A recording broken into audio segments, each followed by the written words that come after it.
आज हमारा टॉपिक रहेगा प्रथम श्रेणी अध्यापक से संबंधित शैक्षिक प्रबंध के अंतर्गत ई मित्र।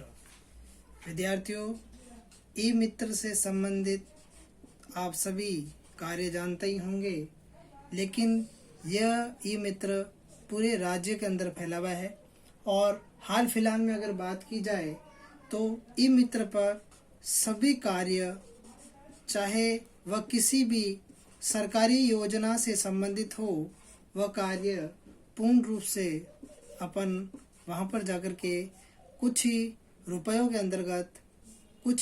अंतर्गत हम उसे पूर्ण करवा सकते हैं। अतः ई मित्र मुख्य रूप से ग्रामीण क्षेत्रों में और शहरी क्षेत्रों में अधिक से अधिक कार्य किए जा रहे हैं। ई मित्र के माध्यम से ग्रामीण क्षेत्रों के अंतर्गत और शहरी क्षेत्र के युवाओं को एक कहा जाए प्रेरणा स्रोत मिला है और इन्हें रोजगार भी मिला है। यहाँ पर अगर मुख्य रूप से बात की जाए ई मित्र के माध्यम से, तो यह ई मित्र ग्रामीण क्षेत्रों के अंतर्गत पंचायत के भवनों के अंतर्गत इसका सफल संचालन किया जा रहा है।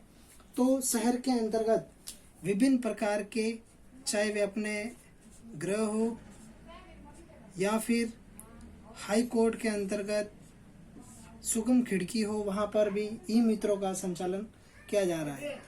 ई मित्र संचालन में मुख्य रूप से यह बात आती है कि यदि किसी के भी कोई प्रतियोगिता फॉर्म भरना हो, चाहे कहीं पर भी कैसा भी कोई टिकट बनवाना हो, तो आज ई मित्र के माध्यम से अपन पूर्ण रूप से कर सकते हैं। ई मित्र से सबसे पहले अपन देखते हैं ई मित्र का अभिप्राय क्या है, इसको अपन जानते हैं। तो ई मित्र का अभिप्राय क्या है? ई मित्र एक मुख्य रूप से जिसे कहा जाए तो इंटरनेट से संबंधित सभी सेवाओं का उपभोग में लाया जाता है। इंटरनेट से संबंधित सभी सेवाओं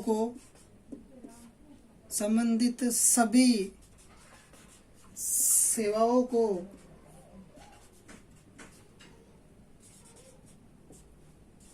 सेवाओं का उपयोग लाया जाता है, इंटरनेट के अंतर्गत आता है। और इंटरनेट का एक साधारण रूप से कहा जाए, अगर इस ई मित्र का साधारण रूप से कहा जाता है, इसका अर्थ है इंटरनेट से दोस्ती। साथियों, आप सभी को पता ही होगा कि ई मित्र पर अपन जैसे जाते हैं तो वो कभी कभी आपको बोलता है कि सर्वर की समस्या है, सर्वर प्रॉब्लम है, सर्वर के अंतर्गत एरर आ रहा है, इस प्रकार की समस्या बताता है। तो वो क्यों बताता है? क्योंकि उस समय मुख्य रूप से प्रॉपर रूप से इंटरनेट कार्य नहीं करता है। अब ध्यान रहे कि जो अपने शहरों के अंतर्गत और जो ग्रामीणों के अंतर्गत ई मित्र लगाए जाते हैं, उनके अंतर्गत क्या फर्क होता है, तो वो मैं आपको एक थोड़ा सा ध्यान में लाना चाहता हूँ। ये ध्यान में रखने योग्य बिंदु है कि जो ग्रामीण क्षेत्रों में जो ई मित्र कार्य करते हैं वह एक जन मित्र के रूप में कार्य करते हैं, और जो शहरी क्षेत्रों के अंतर्गत करते हैं वह कार्य करते हैं लोक मित्र के अंतर्गत कार्य करते हैं। कोई भी विद्यार्थी होगा, उसको अगर आज के वर्तमान समय के अंतर्गत देखा जाए तो 12वीं जैसे ही पास करता है तो उसे विश्वविद्यालय में प्रवेश के लिए ई मित्र के माध्यम से उसको मूल निवास और जाति प्रमाण पत्र की आवश्यकता होती है। तो ये मुख्य रूप से मूल डॉक्यूमेंट्स बनवाने के लिए उसे ई मित्र की सहायता लेनी पड़ती है। अब इसकी शुरुआत मुख्य रूप से PPP के अंतर्गत लोक जन सहभागिता के अंतर्गत हुई, और ई मित्र का के अंतर्गत इस PPP की फुल फॉर्म जिन्हें कहा जाए तो पब्लिक प्राइवेट पार्टनरशिप है,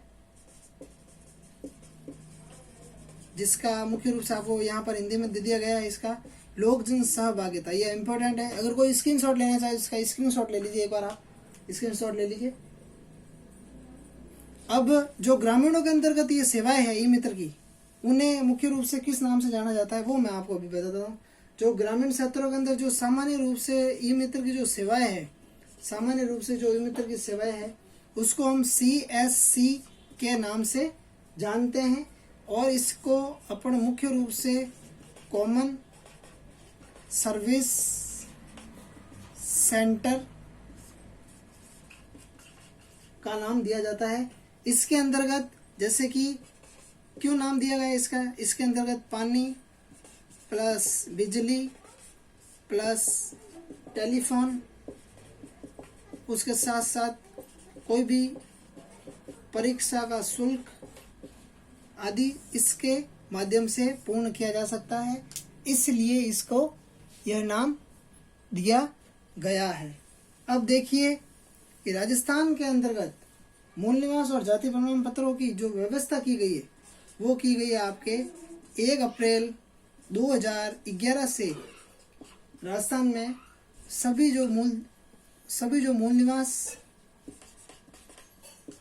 निवास और जाति प्रमाण पत्र की जो व्यवस्था है, जाति प्रमाण पत्र की जो व्यवस्था है उसे ऑनलाइन कर दिया गया है। और ऑनलाइन के अंतर्गत सबसे नीचे आप देखेंगे इस टाइप से टिक लगा होता है और नीचे लिखा होता है आपके डिजिटल सिग्नेचर लिखा हुआ होता है, और इसे डिजिटल हस्ताक्षर के रूप में कर दिया गया है, और ये सब जगह किया गया है। और वो ये किस एकल खिड़की के माध्यम से, जहाँ पर भी सेशन कोड या हाई कोर्ट बने होते हैं उसके अंदर एक एकल खिड़की होती है, उस एकल खिड़की के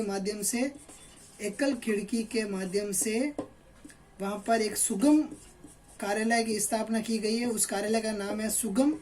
उस सुगम कार्यालय के अंतर्गत आपको वहाँ पर जाकर के एक आवेदन करना होता है। उस आवेदन के माध्यम से आपको एक स्लिप प्राप्त होती है, और उस स्लिप को 3 दिन बाद में या 2 दिन बाद में लेकर के जाना पड़ता है, जिसके माध्यम से आप वहाँ पर मूल निवास प्रमाण पत्र या फिर जाति प्रमाण पत्र जो आपने दिया है उसे प्राप्त कर सकते हैं। अब देखिए इसके अंदर 2 इम्पोर्टेंट क्वेश्चन बनते हैं, और ये 2 इम्पोर्टेंट क्वेश्चन कौन कौन से वो मैं आपको बताता हूँ। पहला क्वेश्चन तो आपको पूछता है ई मित्र किस क्षेत्र में स्थापित योजना है। तो इसके क्षेत्र के अंदर मैंने आपको 2 बताए थे, एक तो शहरी व ग्रामीण, ये 2 योजना मुख्य रूप से है। ये तो पहला क्वेश्चन होगा। दूसरा क्वेश्चन जो पूछता है आपको वो क्या पूछता है, वो ये पूछता है कि जो ई मित्र है इस योजना की शुरुआत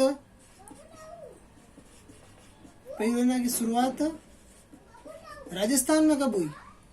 तो राजस्थान में कब हुई थी, मार्च 2002 के अंतर्गत इस योजना की शुरुआत हुई। साथियों, ये आज आपने टॉपिक देखा ई मित्र, मैं आशा करता हूँ ये आपको समझ में आया होगा। और इससे ये जो मैंने टॉपिक लिए ये बिल्कुल कम पॉइंटों के अंदर इसलिए लिए गए हैं ताकि इसी में से इम्पोर्टेंट क्वेश्चन बनते हैं। अगर आपको ये पसंद आए तो आगे जरूर शेयर करना। धन्यवाद।